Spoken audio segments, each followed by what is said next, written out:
We have an update for you on the death by the Southside dorms. All this and more for you coming up on Murrow News 8. From the Northwest Public Broadcast. Good evening, I'm Sydney Berger. And I'm Gabby Durante. Welcome to Murrow News 8. We have an update on the man who was found dead last Thursday on campus. Murrow News 8 reporter Noelle Anderson is live at Stevenson Hall with more information. Noelle? On. Thank you, Sydney. Right now I'm standing out front of Stevenson Hall where a body was found last Thursday. Whitman County coroners recently determined that the cause of death was by suicide, and the person that died was a 19-year-old named Theodore Ray Clarkson III. This is actually the second death by suicide this year on the WSU campus. Reporting in Pullman for Murrow News 8, I am Noelle Anderson. Thank you, Noelle. We sent out Murrow News 8 reporter Alfonso Valdivia to see how students are feeling after another death on campus. For some students, the news about the dead man found in campus last Thursday comes as a surprise to them. But for others, they said this is becoming more and more normal. It's not the first death on campus this year, unfortunately, or around the area. So I wish I could say I'm completely shocked, but I'm not. I hate that it's becoming normal. It's definitely really sad to hear of another tragic story happening in our area. It seems like they're kind of coming one after another, and it's a little bit disheartening. Reporting from Pullman, this is Alfonso Valdivia, Murrow News 8. And it's been 4 days since the death of Theodore Clarkson, and the university has yet to release a statement. We reached out to the Vice President of Marketing and Communications, Phil Weiler, but was unable to get a response or statement on the death. Murrow News 8 will continue to keep you updated on this as more information is released to the public. However, the university did address the student body about another suicide that happened on campus earlier this year. Chancellor Elizabeth Shilton released a statement 3 days after the death of Luke Tyler. Tyler was a freshman student, had only been on campus for 5 months before his body was found in his dorm on January 22nd. The cause of death was ruled suicide by acute intoxication of alcohol and bupropion.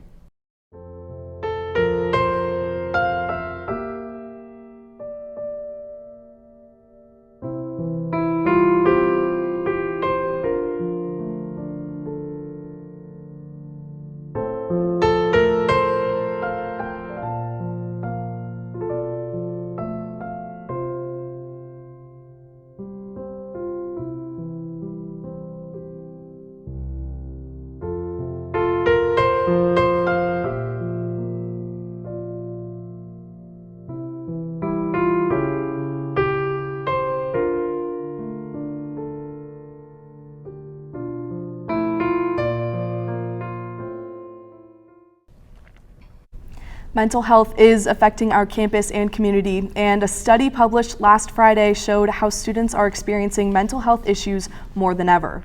96,000 students participated across over 130 college campuses, and 44% of students reported some symptoms of depression, while 15% of students even admitting to considering suicide. If anyone out there is struggling, please call this number below and reach out for help, because there are people that care about your health and safety. Complex early this morning. The call came in just after 12:30 a.m. WSU Police Chief Gary Jenkins told Murrow News 8 the male was college-aged and was found outside south of the dorm's towers. Police say there's no active threat to the community. The report was called in as a potential suicide. This has not been confirmed by authorities, as they are working with the Whitman County Coroner's Office to find the cause of death and to identify the body. While the death investigation is going on, we sent our reporter Brinkley Hill live for more information. Brinkley. Behind me is Stadium Way right here, and on the corner is the Washington State University sign. On my left here is the Stevenson complex. Now, we were told this morning that the body found was right over here on the fence line, tree line between the Stevenson complex and Stadium Way. Now, we have not received any updates as of this morning's press release, but we will keep you informed tomorrow at our noon podcast or show at noon tomorrow. Sending it back to the desk with Solene Arif. Thank you so much for that, Brinkley. That was important. With everything that has been going on this semester, we sent Murrow News 8 correspondent Ariel Argel to get the pulse of campus. Thank you for that, Ariel. With everything going on right now, there are multiple mental health resources to turn to if you need help. All of those numbers for the resources can be found on the back of your Cougar card. Those resources include the National Suicide Prevention Hotline, the CAPS After Hours Crisis Line, the Crisis Text Line, and the WSU Pullman Police. Their phone numbers are shown here on your screen. If you need to reach out to any of these resources. Murrow News 8 reporter Nick Beck is live on the scene with more.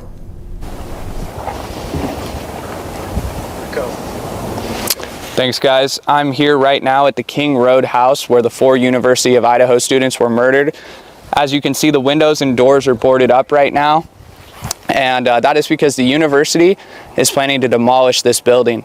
This is a healing step for the whole community as it gets rid of the physical structure where these crimes were committed. President Scott Green also came out and said that he plans on creating a memorial or flower garden to honor the victims and all University of Idaho students who may have died in the past. That's all I have here in Moscow. Sending it back to you guys at the desk. County coroner released the cause of death for a Washington State student. Our reporter Danny Flynn has more. Here at a dorm at Strait Perham, Luke Tyler's body was found after what the Whitman County's coroner office is now deeming a suicide from the combined effects of alcohol and bupropion, an antidepressant medication. Here's what else we know. Luke Tyler passed away on January 22nd in his dorm after a lethal combination of alcohol and anxiety medication. WSU Police Assistant Chief Don Daniels said officers responded to a call at Perham Hall on campus around 1:30 where Tyler was found dead in his dorm room. According to friends and family, Tyler will be remembered for his uplifting presence, passionate love for the outdoors, and his love for fitness. Tyler's family has come out with a statement that asserts fraternity hazing as a potential cause for his suicide. The statement reads, "We are continuing to work with the authorities to determine how in a short 4 months during his semester at WSU, Luke went from a positive, compassionate, and kind young man to having a depression so deep that caused him to take his own life. He had shared with close friends that he was at his breaking point due to hazing at Theta Chi, and we look forward to learning the truth about his experience." Theta Chi fraternity here at Washington State University released a statement following Tyler's death. Here's what they said. Theta Chi fraternity is deeply saddened by the passing of Luke Tyler, a collegiate member who was initiated into the Alpha Omicron chapter at Washington State University in October of 2022. The fraternity expresses its sincere condolences to his family and friends during this difficult time. It is our understanding that local police are investigating Luke Tyler's death as is done with any death on campus. We expect all Theta Chi members to cooperate with the authorities. The fraternity awaits the full results of the investigation. More information on this will be released as it comes out. With Murrow News 8, I'm Danny Flynn. You ever had a fun night in Pullman but didn't feel safe walking home? Murrow News 8 reporter Noelle Anderson has a story on how to find a safe ride in Pullman. I'd say do it, and it's the safest way, and they'll just want to help you get to where you're supposed to be. Cougar Safe Rides is a volunteer-run program that offers free rides home at night to the WSU community. I spoke with Josh Wagner, who is a supervisor for the program. But there are 3 Fords. They seat 3 people in the back. We take 3 people per ride. Cougar Safe Rides operates every night starting at 7 p.m. on the weeknights and 8 p.m. on the weekends. If you're wondering what a Cougar Safe Ride car looks like, lucky for you, I'm actually standing by one right now. And as you can see, there are LED lights on the car with the number of the service that you can call, as well as WSU insignia on the cars that clearly label them as a Cougar Safe Ride car that will take you home safely. They've actually expanded outside of campus, so it's pretty much, I believe it's like a 5 or 6 mile radius outside of campus, so pretty much anywhere in Pullman. Safe Rides is different from other taxi services because they can take you to locations on campus such as the Cub, lecture halls, and the Spark. Also, they pick up riders anywhere in the Pullman city limits, including stores and bars. Reporting for Murrow News 8, I'm Noelle Anderson.